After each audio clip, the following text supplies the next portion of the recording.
என் அன்பு தேவனுடைய பிள்ளைகளை, கர்த்தருடைய ஆவியானவர் நம் மேல் வந்து இறங்கும் பொழுது பற்பல பாஷைகளை, அந்நிய பாஷைகளை பேசி ஆவியின் நிறைவினால் நாம் ஆண்டவரை புகழுகிறோம் என்பது உண்மை. அப்போஸ்தலர் நடபடிகளில் அப்படித்தான் ஆவியானவர் இறங்கும் பொழுது புற ஜாதியார் காணும்படி அவர்கள் பாஷைகளில் சீசர்கள் பேசி ஆண்டவரை ஆராதித்ததை கண்ட மற்றவர்கள் பிரமித்தார்கள். சில தினங்களுக்கு முன்பு ஜெபமலைக்கு நான் 3 நாட்கள் உபவாசம் செய்து ஜெபிக்க சென்றிருந்த பொழுது அதிகமான அந்நிய பாஷை ஜெபத்தை ஏறெடுக்கும்படி தேவாதி தேவன் எனக்கு கிருபை பாராட்டினார். சுமார் 25 ஆண்டுகளாக பரிசுத்த ஆவியை பெற்று ஜெப நேரங்களில் கருத்தோடும் ஆவியோடும் ஜெபித்து வருகிற இந்த அடியேன் இந்த அந்நிய பாஷைகளை நான் கவனித்து இந்த வார்த்தைகளை எழுதி வைத்துக் கொண்டு இதை கூகுள் தேடலில் தேடினால் என்ன பொருள் கிடைக்கும் என்று நான் பார்த்த பொழுது எனக்கு கிடைத்த சில அர்த்தங்களை அந்நிய பாஷையில் ஜெபிக்கக்கூடிய நீங்களும் உற்சாகம் பெறும்படி உங்களோடு நான் சொல்லுகிறேன். அதில் ஒரு வார்த்தை கோடே. கோடே என்று அதில் நான் தேடின பொழுது அது எபிரேய வார்த்தையாக இருந்தது. எனக்கு எபிரேய மொழி தெரியாது. ஆனால் அடியான் பேசின அந்த அந்நிய பாஷையில் கோடே என்கிற அந்த வார்த்தை எபிரேய பாஷை. பிரித்து எடுக்கப்பட்ட, அர்ப்பணிக்கப்பட்ட, பரிசுத்தமான, புனிதமான, இது கடவுளின் பரிசுத்த ஸ்தலத்திற்கு அர்ப்பணிக்கப்பட்ட ஒன்றை குறிப்பது. ஒரு புனித நோக்கத்திற்காக பிரத்யேகமாக அர்ப்பணிக்கப்பட்டது. பொது பயன்பாட்டிலிருந்து பிரித்து தேவனுக்காக பரிசுத்தமாக அர்ப்பணிக்கப்படுவது என்கிற அர்த்தம் கொள்ளக்கூடியதாக இது இருந்தது. இரண்டாவது ஒரு வார்த்தை, அதை குறித்து வைத்து நான் தேடி பார்த்தேன். சரபலா. சரபலா என்கிற வார்த்தை எபிரேய பாஷையை சேர்ந்ததாக இருந்தது. அது ஏசாயா 6:2.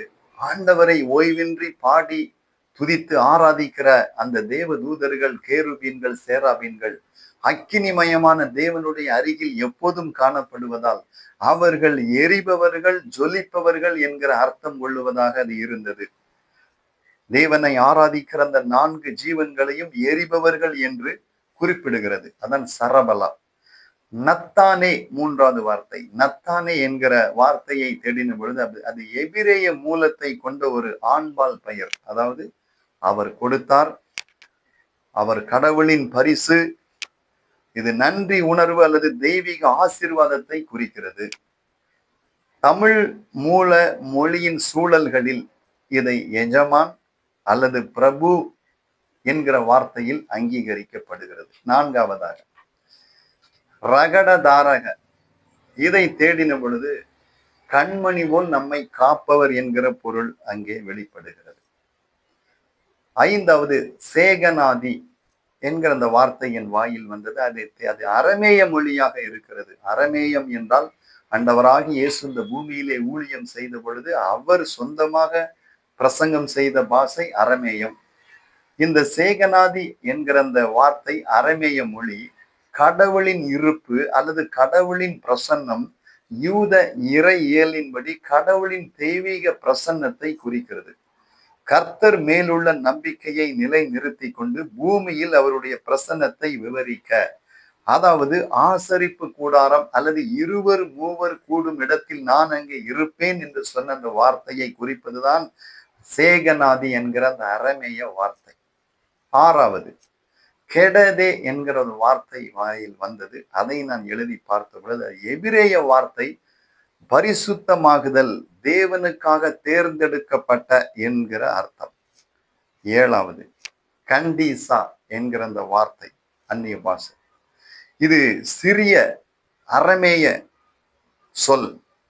பரிசுத்தமான துதி அல்லது தெய்வீகமான துதி, பரிசுத்தமான தேவன் அல்லது நம் தேவன் பரிசுத்தர் என்கிறது குறிக்கக்கூடிய ஒரு வார்த்தை கண்டீசா. அதற்கடுத்து வட்டி மண்டி. வட்டி மண்டி என்றால் என்ன என்று தேடின பொழுது அதுவும் அரமேய மொழியில் சொல்லப்பட்டு மலையாளத்தில் கையாளக்கூடிய ஒரு ஆராதனையிலே உபயோகப்படுத்தக்கூடிய குர்பானா என்று சொல்லுவார்கள். கர்த்தருடைய பந்தியில் அவர்கள் கூடி வரும் பொழுது ஆண்டவருடைய வருகை மட்டும் இந்த ஒரு பாடலை புகழ்த்தி பாடும் பொழுது கண்டீச வட்டி மண்டி என்று அவர்கள் சொல்லுவார்கள். அதுதான் அவர் திரும்ப வரும் வரைக்கும் இந்த வசனத்தோடு சம்பந்தப்பட்ட ஒரு வார்த்தை. தேவனை புகழ்ந்து பாடுவது வட்டி மண்டி. வட்டி என்றால் நித்தியம் அல்லது என்றென்றும் என்கிற அந்த பொருள்படும். 9வது தனசி. தனசி என்றால் அது கிரேக்க சொல்லாக இருக்கிறது. நித்திய ஜீவன் அல்லது அழிவில்லாத, மரணம் இல்லாத, அழியாத தன்மை என்று அங்கே பொருள் காணப்படுகிறது. 10வது தனசே என்றால் அதுவும் அழியாத நித்திய வாழ்வு, உயர்ந்தவர் என்று பொருள்படுகிறது. 11வது நித்த. நித்த என்றால் உறுதியான விசுவாசம், அசைக்க முடியாத அர்ப்பணிப்பு என்று பொருள். அதற்கடுத்து அடியான் வாயிலிருந்து வந்த ஒரு வார்த்தை ராக்கிமணி. ராக்கிமணி என்றால் அது எபிரேய பாஷை. இரக்கம், கருணையுள்ளவர், மென்மையான, அன்புள்ளவர், மனப்பூர்வமானவர், பரிதபிக்கிறவர், தெய்வீக இரக்கமுள்ள, பேணி வளர்க்கிறவர். இந்த வார்த்தை ராக்கிமணி என்றால் தாய் தன் கருவில் குழந்தையை பாதுகாப்பாக வைத்திருக்கிறது போல தேவனுடைய நிபந்தனையற்ற அன்பினால், அவர் கிருபையினால் நம்மை பாதுகாக்கிற ஒரு தன்மைதான் இந்த வார்த்தை. இது புலம்பல் 3:22-23, தானியல் 2:18. கடைசியாக ருகனா. இது பெர்சிய வார்த்தை, பிரகாசிக்கின்ற, நேர்த்தியான. இந்த 13 வார்த்தைகளையும் பாருங்கள். எல்லா வார்த்தைகளும் பரலோகத்தை குறித்தும், நித்தியத்தை குறித்தும், கர்த்தருடைய உயர்வை குறித்தும் அங்கே விவரித்து சொல்லுவதை நாம் காண்கிறோம். அப்படி என்றால் தேவனுடைய ஆவியில் நிறைந்து நீங்கள் ஜெபிக்கின்ற ஜெபங்கள் ஒவ்வொன்றும் பரலோகத்தில் இருக்கிற உங்கள் ஆண்டவரை அங்கே உயர்த்துவதும், ஆராதிப்பதும், மகிமைப்படுத்துவதுமாக இருக்கிறது. என் அன்புக்குரியவர்கள், நான் ஆண்டவரோடு 30 ஆண்டுகளுக்கு முன்பு நான் கேட்டேன், ஆண்டவரை உம்முடைய பார்வையில் மிகவும் பெரியவன் யார் என்று நான் கேட்ட பொழுது அவர் சொன்னார், என்னுடைய பார்வையில் என் சமூகத்தில் ஜெபிக்கிறவன் தான் பெரியவன் என்று சொன்னார். அந்த வார்த்தையை நான் கேட்ட பொழுது என் வாழ்க்கையே தலைகளாக மாறியது. பொருளாதாரத்திலும், பிரபலத்திலும், அரசியலிலும், அழகிலும் பெரியவர்களாக தன்னை காட்டிக் கொள்ளுகிறவர்கள் பெரியவர்கள் அல்ல. எப்போதும் தேவ சமூகத்தில் அவர் முகத்தை பார்த்து ஜெபிக்கிறவர்கள் தான் பெரியவர்கள் என்று நான் உணர்ந்து கொண்டதும் என் வாழ்க்கையை ஜெபத்திற்காக அர்ப்பணித்தேன். ஆம் அன்புக்குரியவர்கள், வேதம் சொல்லுகிறது, ஆண்டவர் யாக்கோபையும் யோவானையும் அழைத்து கொண்டு மலை உச்சியில் போய் அவர் ஜெபிக்க சென்றார். மறுரூப மலையில் ஜெபித்த பொழுது அவருடைய வஸ்திரம் வெண்மையாக பிரகாசித்தது, அவருடைய முகம் பிரகாசித்தது. ஆண்டவராகிய இயேசு கிறிஸ்துவோடு இருந்து எப்போதும் ஜெபிக்கக்கூடிய உங்கள் முகம் பிரகாசிக்கும்.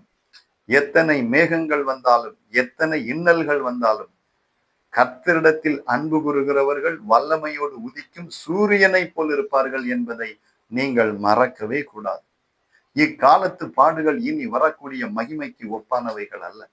வார்த்தைகளை கொண்டு உங்களை தேற்றுகிறேன், உங்களுக்காக ஜெபிக்கிறேன். திடமனதாயிருங்கள், கர்த்தர் உங்களோடு இருக்கிறார். கர்த்தர் உங்களை ஆசீர்வதிப்பாராக. ஆமேன்.